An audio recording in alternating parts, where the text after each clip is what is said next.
All right, quick post about cortisol, just to remind you that cortisol and this healthy rhythm shown here in reddish brown is the key to it all. Okay, maybe not the key to it all, but it's the key to much of what people are seeking in terms of daytime mood, focus, and alertness, and improved nighttime sleep.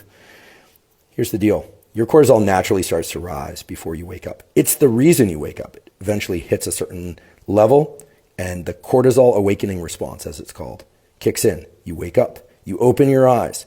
I drew this wake up time at about 6:30, but it doesn't really matter where it is. That's the reason you wake up. In the first hour or two, but ideally the first hour after you wake up, you can do a wonderful thing for your entire 24-hour rhythm and general health, mental health and physical health, which is to view sunlight. Take your sunglasses off, look in the direction of the sun. Eyeglasses and contacts are fine. Blink to protect your eyes as needed. View sunlight. Or if you don't have access to sunlight for whatever reason, a 10,000 lux artificial lamp. These can be found online. I don't have any relationship to any company that sells them. They're relatively inexpensive. If you do that and then the sun comes out, also get some sunlight in your eyes. Why? Because it amplifies your morning cortisol peak by up to 50%. Okay, this is obviously not 50% here. It's not drawn to scale, but up to 50%.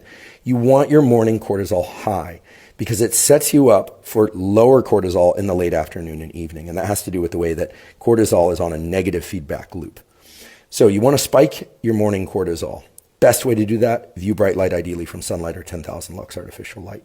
Caffeine has a little asterisk here. If you're a regular caffeine user, it will not increase your cortisol. I repeat, it will not increase your cortisol. But if you're not familiar with caffeine, it certainly will.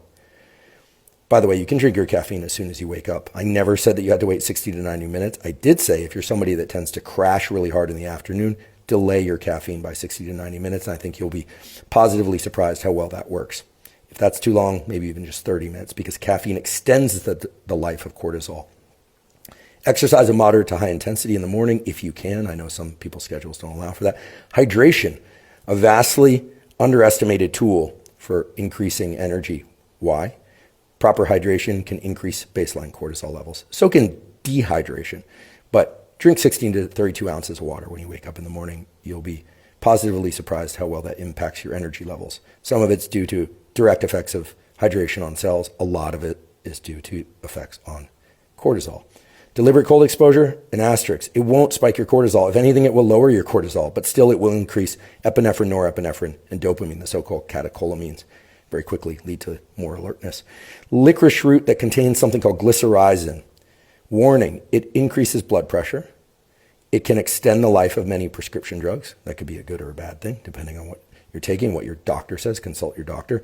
However, licorice root will also increase cortisol levels. I've been experimenting with licorice root for a few weeks now, taking about 100 milligrams. I have to actually break open a 200 milligram capsule because I couldn't find 100 milligram ones. I put in my morning yerba mate, and wow, what an incredible morning increase in energy. And as a consequence, the whole point of this is, yes, to have daytime mood focus and energy elevation, but it leads to lower levels of cortisol at night, which are required to fall and stay deeply asleep. Many of you that fall asleep easily, but then wake up 3 or 4 hours later, not just to use the restroom, which by the way is perfectly normal, that's because your cortisol rhythm is too flat. Too much cortisol in the afternoon. If you need to exercise in the evening, if you choose to do deliberate cold exposure or whatever in the evening, okay, no problem. Just do some things to lower your cortisol. I talk about that in the episode of the Huberman Lab podcast on cortisol and how to actually lower cortisol. Things like ashwagandha, yeah, they can help. I suggest people don't take more than 300 milligrams per day. And if you do take it in the afternoon. Think about it. You want your cortisol high in the early part of the day. Don't take any supplement containing more than, say, 100 milligrams of ashwagandha early in the day. It doesn't make any sense whatsoever. In fact, it's counterproductive. If it has 100 milligrams or less, no big deal. But 300 milligrams or more, if you're taking that, you want to take that in the evening or before sleep. You're going to have stress events throughout the day. That's life. You're going to have little spikes in cortisol, but they come back down to baseline. I've talked a lot about stress mitigation on the podcast. What happens if you don't spike your morning cortisol is you get what's called flattening of the cortisol rhythm, of what's called the diurnal daytime cortisol rhythm. This is correlated with all sorts of negative health outcomes, including insomnia, anxiety, difficulty in recovering from not so serious as well as serious illness, probably because of the way it impacts sleep and the immune system.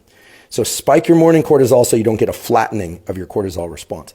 Keep in mind that after about age 40, and especially in women with perimenopause, menopause, or in perimenopause, menopause, I should say, there's a characteristic flattening of the afternoon cortisol response. This has been well documented.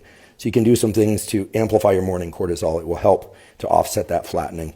It's also true in men. Just more, it's more apparent, more exacerbated in menopause. So this is what you want. Shoot for that red curve, okay? Not a flat cortisol curve. No, you don't have to wake up at 6:30. No, you don't have to go to sleep at whatever, between 9 and 11. I tend to go to sleep around 10 or 10:30, but that's just me. Do what you do. If you wake up at 10, if you wake up at 5, if you wake up at 4, this whole thing just shifts. The specific numbers aren't important. It's the general contour of these curves. All right, there's a lot here. There's a lot more in the episode that I did about cortisol and your health. Keep in mind, cortisol, yes, is deployed in response to stress, but it's gotten a bad rap.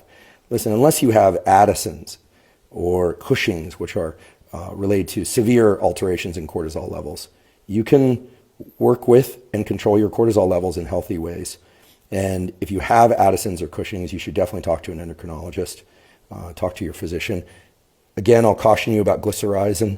If you're going to use licorice root glycyrrhizin, be very mindful to use it early in the day, and it is contraindicated with a number of other things. One other thing, grapefruit can extend the duration of this cortisol peak.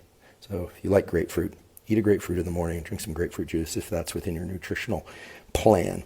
All right, folks, put any questions you have in the comments section below this post and go for that healthy cortisol rhythm for a few days in a row, and you will be positively,